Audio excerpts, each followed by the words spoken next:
ओवैसी के गढ़ हैदराबाद में बीजेपी ने अपनी दमदार उपस्थिति दर्ज कराई है। बीजेपी ने ग्रेटर हैदराबाद म्युनिसिपल काउंसिल के चुनाव में 46 सीटों पर जीत हासिल की है। इससे पहले 2016 के चुनाव में बीजेपी को केवल 4 सीटों पर ही जीत मिली थी। गृह मंत्री अमित शाह ने तेलंगाना में बीजेपी कार्यकर्ताओं को जीत की बधाई दी।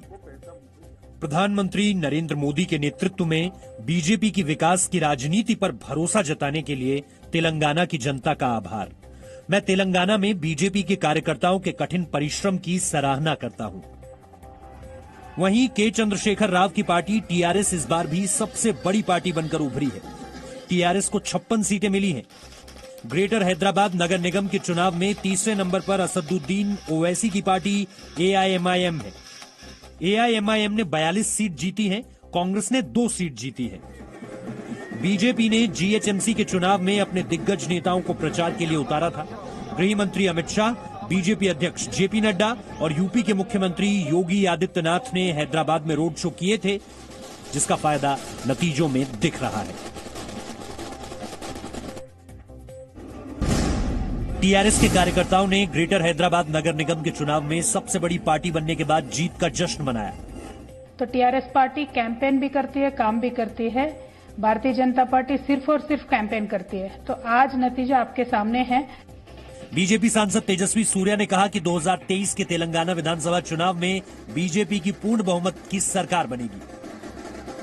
आने वाले दिन में जब तेलंगाना की जनरल इलेक्शंस होता है असेंबली का, आप मानकर चलिए निश्चित तौर पर भारतीय जनता पार्टी की पूर्ण बहुमत की सरकार तेलंगाना में प्रशासन करने के लिए आने वाले दिन में प्रतिष्ठापित होगा। This is certainty. एआईएमआईएम के कार्यकर्ता भी पार्टी अध्यक्ष असदुद्दीन ओवैसी के घर के बाहर जीत का जश्न मनाने जुटे। रूस में तैयार corona vaccine Sputnik V Moscow से दिल्ली पहुंच गई है। वैक्सीन को रखने के लिए दिल्ली एयरपोर्ट पर कोल्ड स्टोरेज बनाया गया है। दिल्ली एयरपोर्ट देश में कनेक्टिविटी के लिहाज से सबसे बेहतर है, इसलिए वैक्सीन के लिए इसे चुना गया है। वैक्सीन के कार्गो मैनेजमेंट के लिए दिल्ली के अलावा हैदराबाद एयरपोर्ट पर भी तैयारियां की जा रही हैं। देश में कोरोना संकट को लेकर आज प्रधानमंत्री नरेंद्र मोदी की अगुवाई में सर्वदलीय बैठक हुई। इस वर्चुअल बैठक में प्रधानमंत्री मोदी ने कहा कि कोरोना वैक्सीन पर देश को जल्द ही अच्छी खबर मिल सकती है। प्रधानमंत्री मोदी के मुताबिक कोरोना की 8 वैक्सीन पर देश में काम तेजी से चल रहा है। एक्सपर्ट्स ये मानकर चल रहे हैं कि अब कोरोना की वैक्सीन के लिए बहुत ज्यादा इंतजार नहीं करना पड़ेगा। माना जा रहा है कि अगले कुछ हफ्तों में कोरोना की वैक्सीन तैयार हो जाएगी। प्रधानमंत्री मोदी ने कहा कि केंद्र सरकार बड़े स्तर पर वैक्सीन वितरण को लेकर काम कर रही है। प्रधानमंत्री मोदी ने हाल ही में अहमदाबाद, हैदराबाद और पुणे की वैक्सीन प्रयोगशालाओं का दौरा किया था।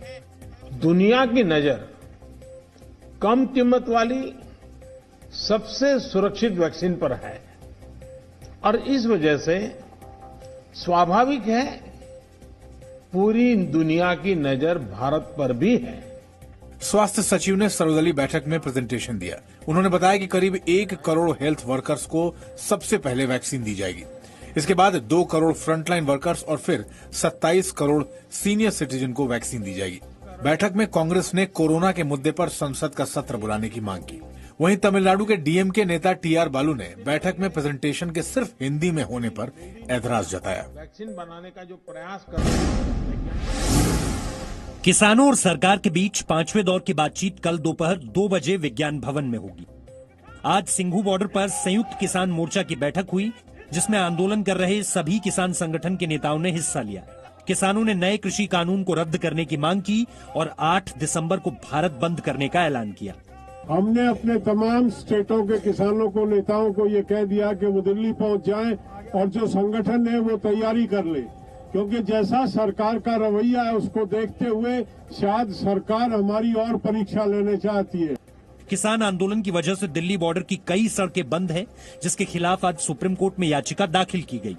याचिकाकर्ता ने शाहीन बाग मामले में सुप्रीम कोर्ट के फैसले का हवाला दिया और कहा कि पब्लिक प्लेस को नहीं घेरा जा सकता।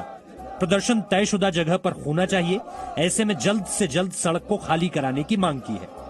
किसान आंदोलन पर कोरोना संक्रमण का खतरा बढ़ता जा रहा है। आज पंजाब से 10 डॉक्टर्स की टीम दिल्ली बॉर्डर पर आई। डॉक्टर्स ने किसानों का हेल्थ चेकअप किया, जिसमें कई किसानों को सांस लेने में दिक्कत, खांसी समेत कोरोना के कई लक्षण दिखे, जिसके बाद गंभीर रूप से बीमार किसानों को अस्पताल में भर्ती कराया गया। उनकी हम लोग दवाइयाँ लेकर आए, जैसे डायबिटीज हो गया और आपका ब्लड प्रेशर है, कोल्ड है, कफ है, सिरप्स है और बीटाडाइन हमारे जो है जो लिक्विड आते हैं लोशन, वो सब चीजें हम लेकर आए। किसानों के समर्थन में पश्चिम बंगाल की मुख्यमंत्री ममता बनर्जी 10 दिसंबर को कोलकाता में धरने पर बैठेंगी। वहीं किसान आंदोलन के समर्थन में अकाली दल अब बीजेपी के खिलाफ अलग अलग दलों को एकजुट करेगा। अकाली दल के नेता ममता बनर्जी और उद्धव ठाकरे से मिलेंगे। अकाली दल के नेताओं का एक दल राष्ट्रपति रामनाथ कोविंद से भी मुलाकात करेगा। अकाली दल अध्यक्ष प्रकाश सिंह बादल ने पंजाब के मुख्यमंत्री कैप्टन अमरिंदर सिंह पर आरोप लगाया है कि वो किसानों के आंदोलन को खत्म करना चाहते हैं। इस आरोप के जवाब में अमरिंदर सिंह ने अकाली दल पर ही पलटवार किया है। जम्मू कश्मीर में जिला विकास परिषद चुनाव के तीसरे चरण के लिए वोटिंग हुई। तीसरे चरण में 33 सीटों पर मतदान हुए, जिसमें कश्मीर की 16 और जम्मू की 17 सीटें शामिल हैं। तीसरे चरण में 50.53% मतदाताओं ने वोट डाले। तीसरे चरण में कुल 305 उम्मीदवार चुनावी मैदान में थे। अनंतनाग के मटन ब्लॉक में वोटिंग अधिकार मिलने की खुशी में पाकिस्तान से आए शरणार्थियों ने जश्न मनाया। इन्हें लोकसभा चुनाव में तो वोट डालने का अधिकार था, लेकिन स्थानीय निकाय चुनाव मतदान का अधिकार नहीं था। अनुच्छेद 370 खत्म होने के बाद इन्हें लोकल चुनाव में भी वोट डालने का अधिकार मिल गया है, जिसकी खुशी में ये नाचते दिखे। वहीं अनंतनाग में आतंकवादियों ने चुनाव प्रचार के दौरान अपनी पार्टी के उम्मीदवार अनीस उल इस्लाम पर हमला कर दिया, जिसमें वो गंभीर रूप से घायल हो गए। यहां 7 दिसंबर को चौथे चरण में वोटिंग होगी। भारतीय रिजर्व बैंक ने आम लोगों को ईएमआई से कोई राहत नहीं दी है। आरबीआई ने ब्याज दरों में कोई बदलाव नहीं किया है, लेकिन तीसरी और चौथी तिमाही में विकास दर के लिए पॉजिटिव अनुमान जताया है। आरबीआई की मौद्रिक नीति समिति की बैठक में रेपो रेट को 4% पर बरकरार रखने का फैसला लिया गया है। लगातार तीसरी बार रेपो रेट को मौजूदा स्तर पर रखा गया है। रेपो रेट कम होने का सीधा असर home loan, car loan, education loan की ईएमआई पर पड़ता है। वहीं वित्त मंत्री निर्मला सीतारमण ने कहा है कि देश की अर्थव्यवस्था में लगातार 2 महीने से सुधार हो रहा है। आज नौसेना दिवस। वर्ष 1971 में पाकिस्तान में भारतीय नौसेना के पराक्रम को याद करने के लिए हर साल 4 दिसंबर को भारतीय नौसेना दिवस मनाया जाता है।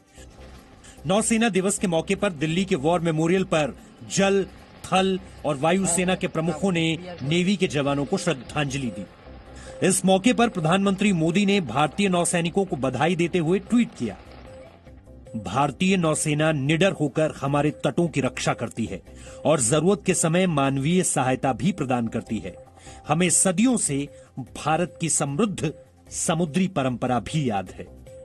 रक्षा मंत्री राजनाथ सिंह ने भी भारतीय नौसेना का वीडियो ट्वीट करते हुए शुभकामनाएं दी। समुद्री सुरक्षा सुनिश्चित करके हमारे समुद्र को सुरक्षित रखने में भारतीय नौसेना सबसे आगे है। मैं उनकी वीरता और साहस को नमन करता हूं। Presenting B News app, available on Google Play and App Store. Download it now.